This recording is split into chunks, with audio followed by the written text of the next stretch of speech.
All right, my friends, welcome back to Anti-War Radio, Chaos 92.7 FM in Austin, Texas. Our next guest is Paul Verkuil. He's a professor of law at the Benjamin N. Cardozo School of Law at Yeshiva University in New York. He's the former CEO of AAA. He's the co-author of Administrative Law and Process and Regulation and Deregulation. His newest book is called Outsourcing Sovereignty, Why Privatization of Government Functions Threatens Democracy. Welcome to the show, Paul. Thank you. It's very good to have you here. I admit I haven't read the book, but I watched the speech you gave about it. It's very interesting stuff. Okay. And I'll go ahead and get this off my chest. First of all, it's not necessarily, a debate we need to have the whole show. I want to know about, your point of view on all this. But I just want to go ahead and set the record straight here. And this is something you referred to in your speech, the difference between privatization and privatization. It seems like one should be spelled differently than the other. One is when government ceases to do something and turns the responsibility over to free people in the marketplace. The other is when government hires a private company to carry out its government function. And these are really entirely different concepts, right? Sure. I don't know. I guess we need to. The amount of work it does, and in the other, it's just transferring the amount of work it does from the public to the private sector through contracting. Right. I think we need to start spelling one with a Z and one with a S or something, so we know that these are different things. Because a lot of times you'll hear, particularly, I guess, liberals will say, "Oh yeah, here's your libertarianism is Blackwater." That's the free market in operation somehow. You're right. All right. So now, what your book is about is the latter kind, the government contract, and the not government giving up responsibilities, but simply hiring them out, and the different dangers to us. And I guess I'll just ask you, what do you think are the primary dangers overall of heading this way? Well, I think the big risk for us in this use of private security contractors, and not just contractors generally. I have no problem with that. It makes a lot of sense for government to have some functions performed by private contractors, obviously, but when it comes time to military functions, then those are the ones that government must preserve itself. The main threat is a lack of accountability and oversight, which is really what's happened as a result of some of the incidents that Blackwater and others have happened to them in Iraq. Well, so you talk about in your speech. That's my major concern. And I think when I say accountability, I mean accountability to the people, right? The people, the government, after all, is dependent upon, in our democratic system, the people assuring themselves that things that are going on are proper. And that gets lost when we delegate duties to private contractors who are not effectively overseen by the government. Right, and this would be the kind of thing where Congress should perform the same sort of oversight functions that they would on executive agencies, but they just really don't, basically, right? That's right. That's a good analogy. If Congress delegates power to the executive branch to use an agency, then the agencies are themselves government employees or officers of the United States, and they can be overseen through normal channels of congressional oversight, hearings, budget hearings, and such as that. And the executive branch itself has responsibility under the Constitution to make sure those actors are performing faithfully. The clause in the Constitution is that the president must take care that the laws are faithfully executed. Mm-hmm. And that's fine when they're government employees. When they're contractors, it's stretched very far. Mm-hmm. Well, it's interesting because, I don't know, I've always wondered, how we draw the line at this. I thought for, a few days until I thought about it a little bit more that the military-industrial complex just has way too much influence in actually determining the policy, as we've seen with Bruce Jackson and the guys from Lockheed creating organizations to come up with excuses for expanding NATO, excuses for invading Iraq just so they can sell their planes and that kind of thing. And so I thought for a day, well, they ought to just, Boeing and Lockheed and all those, they ought to just nationalize those. If the government needs weapons, they ought to be government agencies that make them. But then, of course, somebody's got to mine the ore out of the ground. Somebody's got to turn the ore into steel and sell it somewhere along the line anyway. So, at some point, there's got to be a line drawn in there. I'm just not sure where you put it. No, and that's not easy. I don't think for a minute some of this is easy, but let me offer my distinction. Sure, Lockheed used to make military equipment only, right? And that was fine. We don't need to make those public functions, building equipment. But I think that when they get into services and other things like that, now they're working actively on the border with the border fence and border control, then it's a little harder to manage because services have this ability of really performing actual functions and making decisions because these are real people. These are not just pieces of equipment, right? Mm-hmm. And that's where it gets harder. And I'm afraid that the government is not adequately staffed to do many of these jobs, and it's devolving too much important work to private contractors and not overseeing them adequately. I see. So that's a pretty good distinction to make, I guess, then. Hiring out the actual individuals to carry out the government services versus just providing actual good to the government. Sure. For sale. Huh. Okay, I could see that. That's at least somewhere to draw it, right? Yeah. if we're been searching in vain like I have. I guess the other question really is how can we expect it to be any different when our government is so vast and has a budget of $3 trillion every year? That money's got to go somewhere. And I think it was William S. Lind who, just describing the DOD budget, said this is the biggest honeypot in the world. How could it be any other way than private interests are using their influence with Congress to dip their hand in the public till? Well, you describe, the political reality. And if you believe, as many do, and I have sympathy with this theory of public choice, it is that there's a market operating in government as well as in the private sector, and the same forces are at work. And so the Congress and the White House and others are susceptible to being caught in these situations.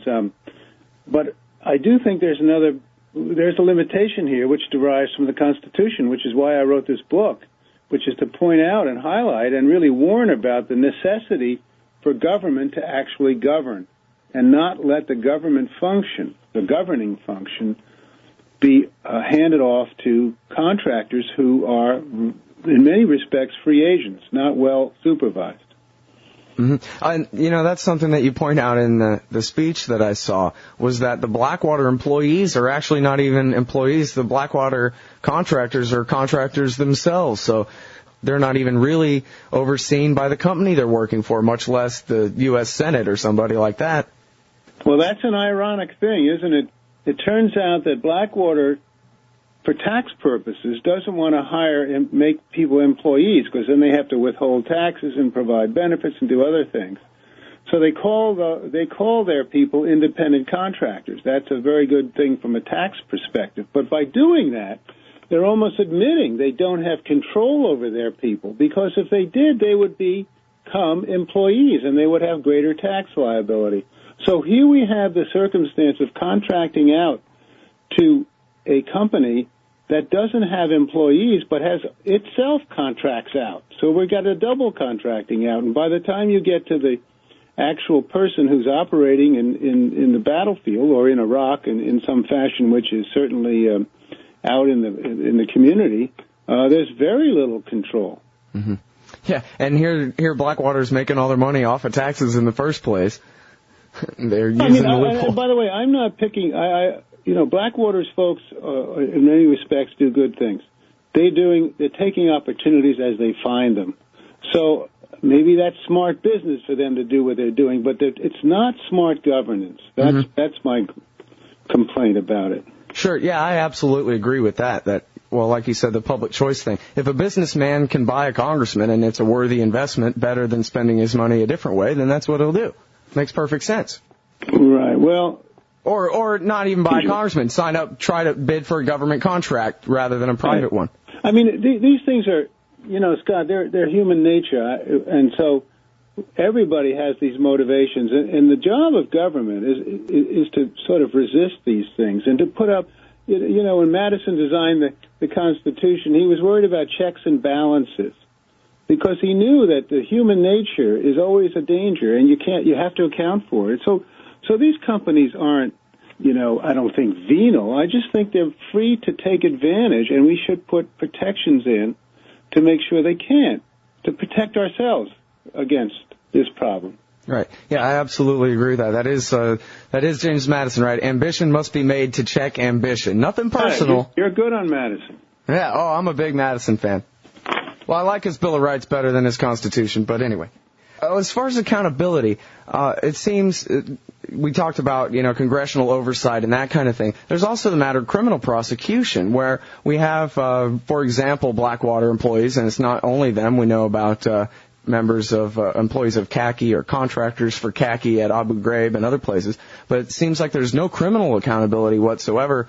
The other Scott Horton, the international human rights lawyer from Harper's Magazine, has talked about on this show how the State Department says, well, we're not in charge of that. That's the DOJ's responsibility. And the DOJ says, well, we're not in charge of that. That's the State Department's responsibility. And nobody thinks that, or I do, but apparently nobody else thinks that Iraqi courts and that so-called sovereign nation now ought to have jurisdiction. And so basically the American contractors in Iraq can commit crimes and they can't be court-martialed by the military. They won't be prosecuted in court in Virginia or in Iraq or anywhere else. They get to do whatever they want.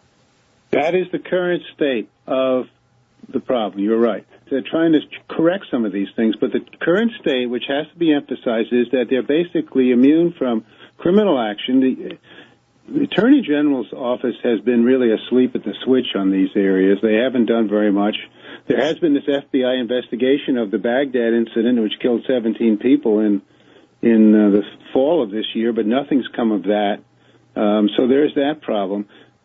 The Uniform Code of Military Justice, which is now going to be extended, that is one change Congress is making. It's going to be extended to contractors, is also going to be challenged. So we don't know where that stands. But it's going to take a Justice Department that's serious about enforcement to do something here. Yeah, and in fact, the other Scott Horton did say that there are plenty of laws on the books, actually, that mandate that the State Department, the Justice Department, and the DOD actually do things about this. It's just they won't. Right. But that they do have the jurisdiction somewhere. I don't know which laws exactly, but. And then there are the civil suits. You may be following those. There's civil suits brought by the survivors of those Blackwater independent contractors who were killed in Fallujah. That's a civil suit in D.C. and in Virginia. Mm-hmm. And then there's a suit by survivors of the people killed in Baghdad at the 17 people. These are Iraqis who have sued under the Alien Torts Claims Act.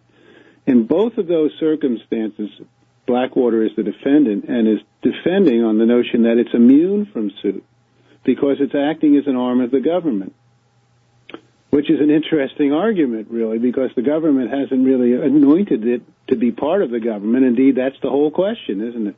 Right. And now, so it wasn't like this in Vietnam, Korea, World War II at all? Well, we didn't have private security contractors in those days. Not doing what they're doing now, to be really alongside the military. We had contractors, but they were mostly in logistical offices or food service or other things that didn't bring them into the conflict so directly. So this really is a brand new phenomenon for us. I'm sorry? A new venture, a new undertaking beyond anything we've seen before. Right. Even in the Gulf War, we didn't have this kind of a circumstance. Mm-hmm. Yeah, I grew up watching MASH. It was always Klinger peeling the potatoes in the back, not a private company. That's right. Yeah. Well, and, I guess this is a bit beyond the scope of your book, but we could also ask the question of, well, where is it exactly that we are, that we're doing these things, and how did we get here? Maybe if we weren't an empire, we wouldn't need a bunch of private security companies working as mercenaries for our government in other people's countries. Well, this, again, is a political choice we make, and this is part of the whole Iraq experience, isn't it? Did we adequately know what we were getting into when we got into Iraq? And do we not have an obligation, do our leaders not have an obligation to make sure that people are informed when we go in forward, if not before, certainly after? That's another dimension of democracy.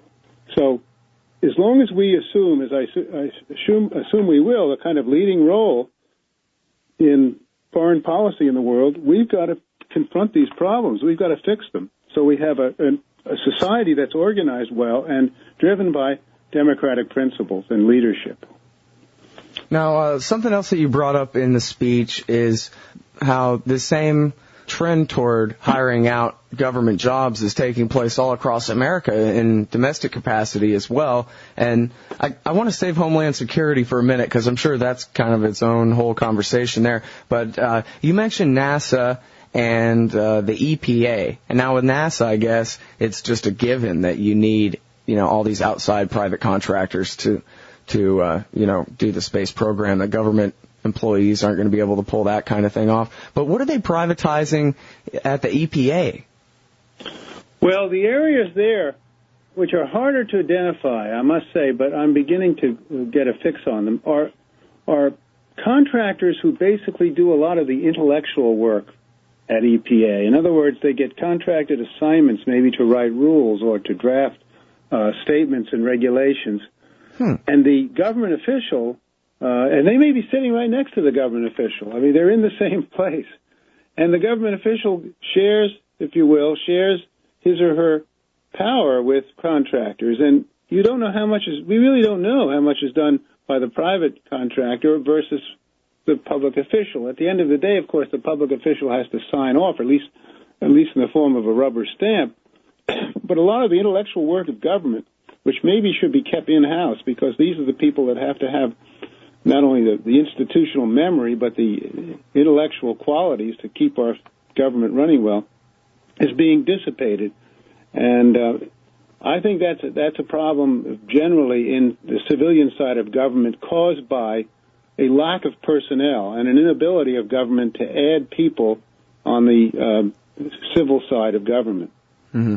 Well, then I guess I just have to imagine that the contractors that they're hiring must come from the industries that they're regulating. Oh, there's a lot of that. A lot of back and forth. People go into government. If they're political appointees, they may come from these contracting shops and come in and run the agency and perhaps participate in contracting out. There are rules about it. I'm sure they don't violate rules about conflicts of interest directly, but there's a kind of tendency here to replicate who you are and to expand the number of contractors. Mm-hmm. And of course, I guess it's always been the case that the regulations are written by the regulatees. Yeah. Pretty much one way or another. Right. Yeah. That's right. Now, I want to ask you about the Department of Homeland Security and the privatization of their resources. I guess I don't even know how many agencies they combine together to make this thing. But there are people who have already written about the rise of what they call the security industrial complex, where we already have so many companies domestically, besides Blackwater, who are combining their interests with the Department of Homeland Security and getting all this grant money. We have, I guess, all the high-tech virtual fence on the border and all that kind of thing. Can you, I guess, describe how extensive you found the privatization of Homeland Security functions? I am looking at a GAO report. You know about the Government Accountability Office? Uh-huh. Of October 17, 2007. Okay, so that was when David Walker was still in charge. That's good, right? Concerning the Department of Homeland Security.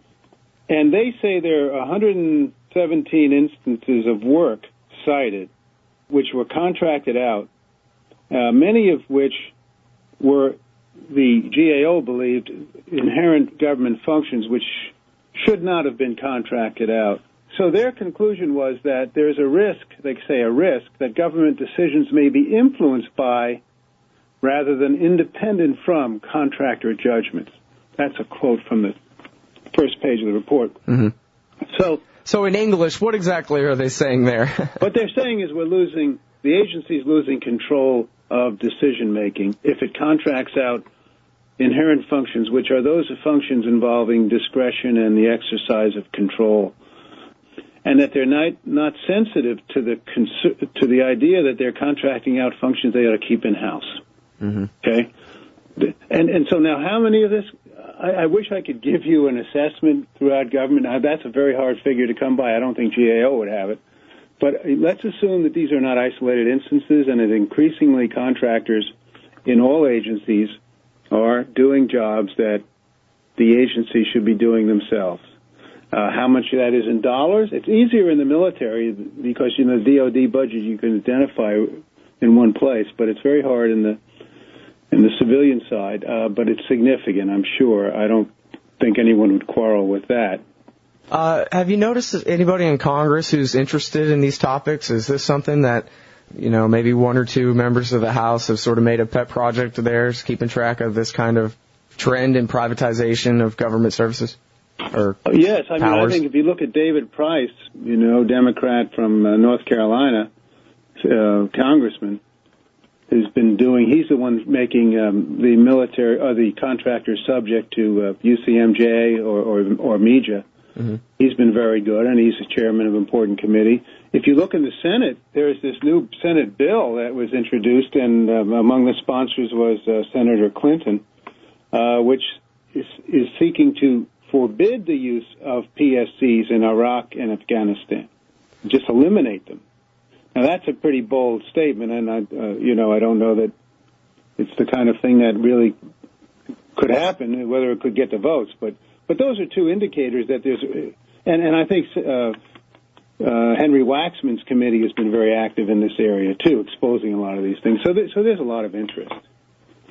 Oh, well, that's good news. It definitely is worrisome for the reasons that you point out. It's and as you said, it's sort of brand new territory.